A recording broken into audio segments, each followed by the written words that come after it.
อ่อนโยนหนักหนาคือราตรีของพานุไตรเวชจากสำนักพิมพ์ PS ค่ะผู้เขียนพาเรากลับไปในทศวรรษแรกของศตวรรษที่ 20 คือก่อนปีคริสตศักราช 1910 เล็กน้อย แบ่งตอนทีละ1 ทศวรรษแล้วค่อยๆปรากฏตัวละครที่มีอยู่จริงเข้ามาในฉากโลดแล่นบอกเล่าให้เราเรียนรู้พวกเธอบางเป็นนักเขียนนักแสดงศิลปินเป็นอย่างใดอย่างหนึ่งหรือมากกว่าหนึ่งเริ่มต้นจากเวอร์จิเนีย วูล์ฟเธอเกิดในครอบครัวที่ดีเป็นครอบครัวใหญ่ที่มีพี่น้องทั้งต่างพ่อและต่างแม่พ่อของเธออยู่ในแวดวงวรรณกรรมในขณะที่แม่เป็นแม่บ้านที่บ้านของเธอมีห้องสมุดและมีหนังสือให้อ่านมาตั้งแต่เด็กเธอได้รับการศึกษาที่ดีเราได้เห็นชีวิตวัยเด็กของเธอเห็นค่านิยมของครอบครัวและยุคสมัยการอบรมเลี้ยงดูและเห็นความเป็นไปของเธอได้เห็นเธอต่อสู้กับจิตใจตนเองก่อนที่จะพบตัวตนอย่างแท้จริงว่าเธออยากเป็นนักเขียนและเริ่มต้นทำมัน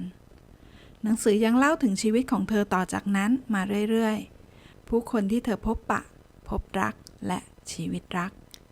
สิ่งที่มีผลต่อตัวเธอทำให้เธอแปรรูปมันออกมาเป็นงานเขียนเราได้เห็นหลากหลายแง่มุมนับตั้งแต่เกิดจบจนวาระสุดท้ายเนื้อหาไม่ได้เล่าเรื่องของเวอร์จิเนีย วูล์ฟเพียงคนเดียวตั้งแต่ต้นจนจบหากแต่ตัดสลับไปยังสตรีร่วมยุคสมัยคนอื่นๆไล่เรียงไปตามลำดับเวลาหญิงสาวคนต่อมาที่ผู้เขียนหยิบมาเล่าต่อคือโดโรธี ปาร์เกอร์เธอเป็นหญิงสาวอีกคนหนึ่งที่เกิดในครอบครัวที่มีฐานะดีแต่ชีวิตก็มีขึ้นมีลงหลังจากสูญเสียพ่อเธอสูญเสียทรัพย์สมบัติทุกอย่างใช้ความสามารถเท่าที่มีเลี้ยงชีพก่อนเส้นทางชีวิตจะนำพาเธอเข้าสู่แวดวงนักเขียนชีวิตของเธอผ่านเหตุการณ์ต่างๆมากมายมาไม่แพ้เวอร์จิเนียซ้ำยังมีความเกี่ยวพันเชื่อมโยงกันในบางจังหวะชีวิตของตนและผู้คนรอบตัวหญิงสาวลำดับที่3ที่ปรากฏขึ้นในเล่มคือเซลดา แซร์เราไม่เคยได้ยินชื่อเธอมาก่อนแต่รู้จักหนังสือว่าเธอคือภรรยาของ F. สกอตต์ ฟิตเจอรัลด์ผู้เขียน The Great Gatsby แม้เธอจะได้ชื่อว่าเป็นภรรยานักเขียนใหญ่แต่ตัวเธอเองก็มีผลงานเขียนความสัมพันธ์ฉันคู่ชีวิตของสองนักเขียนไม่ได้สวยงามอย่างที่ควรจะเป็น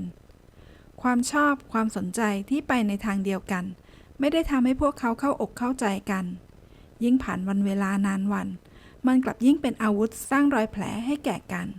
ผู้เขียนทำให้เราได้เห็นวัตถุดิบของนักเขียนอย่างเวอร์จิเนีย โดโรธีหรือเซลดาเห็นประสบการณ์สุขทุกข์ที่สั่งสมก่อนที่หนังสือจะเกิดขึ้น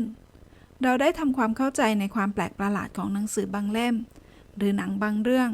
ว่ามันมีที่มาที่ไปอย่างไรถูกบีบเค้นออกมาอย่างไรหรือผู้เขียนต้องการจะสื่ออะไรหญิงสาวคนถัดมาเราล้วนรู้จักกันดี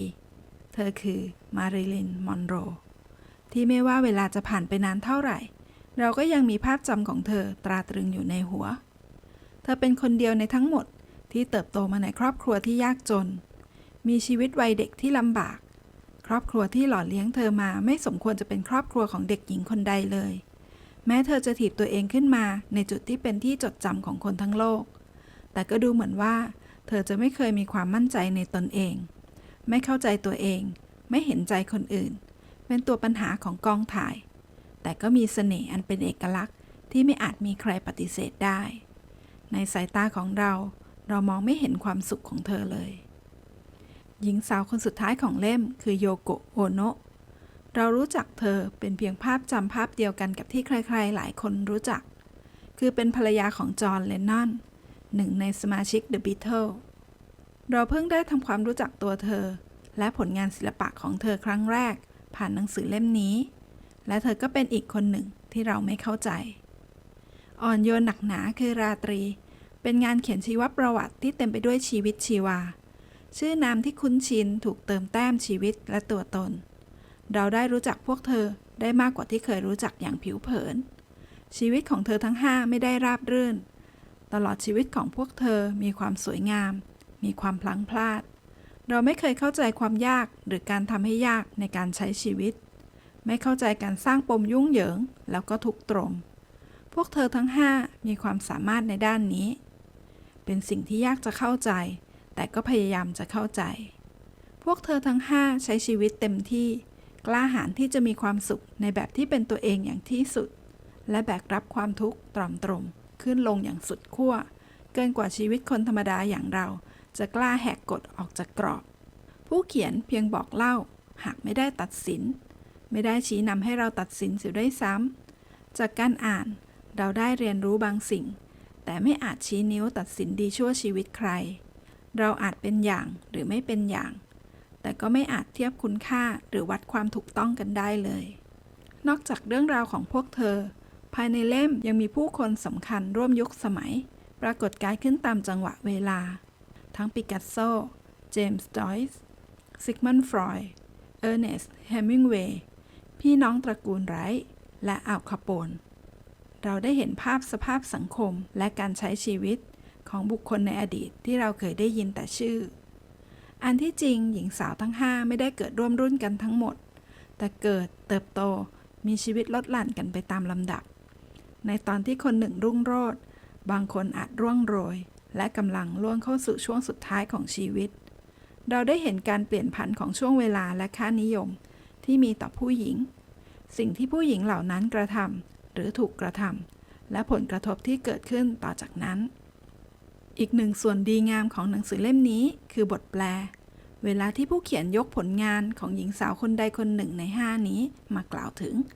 ถ้อยคำเหล่านั้นสละสลวยดีงามเสมอเราไม่แน่ใจว่านำมาจากต้นฉบับอื่นใดหรือไม่แต่เนื่องจากไม่มีอ้างอิงและโดยมากเป็นสำนวนที่ไปในทางเดียวกันเราจึงยกเครดิตถ้อยคำที่ถูกแปลเป็นไทยเหล่านี้ให้ผู้เขียนอ่านจบแล้วอยากอ่านงานแบบนี้อีกจังเป็นนักเขียนชายบ้างก็ได้หรือจะเป็นนักวิทยาศาสตร์นักดนตรีหรือศิลปินผู้สร้างผลงานศิลปะเราชอบสำนวนชอบการผูกพันคาบเกี่ยวชีวิตการส่งต่อเชื่อมโยงจากคนหนึ่งไปยังอีกคนหนึ่งต่อไปเรื่อยๆยิ่งได้รู้จักพวกเธอก็อยากรู้จักงานของพวกเธอมากขึ้นไปอีกหลังจากที่เคยฟังรีวิวหนังสือของเวอร์จิเนียมาอย่างน่าเข็ดขยาดเราก็ไม่กล้าหยิบหนังสือของเธอออกมาจากกองดองเสียทีจบจนกระทั่งได้อ่านหนังสือเล่มนี้ตอนนี้เริ่มอยากจะอ่านห้องส่วนตัวขึ้นมาบ้างแล้วล่ะค่ะ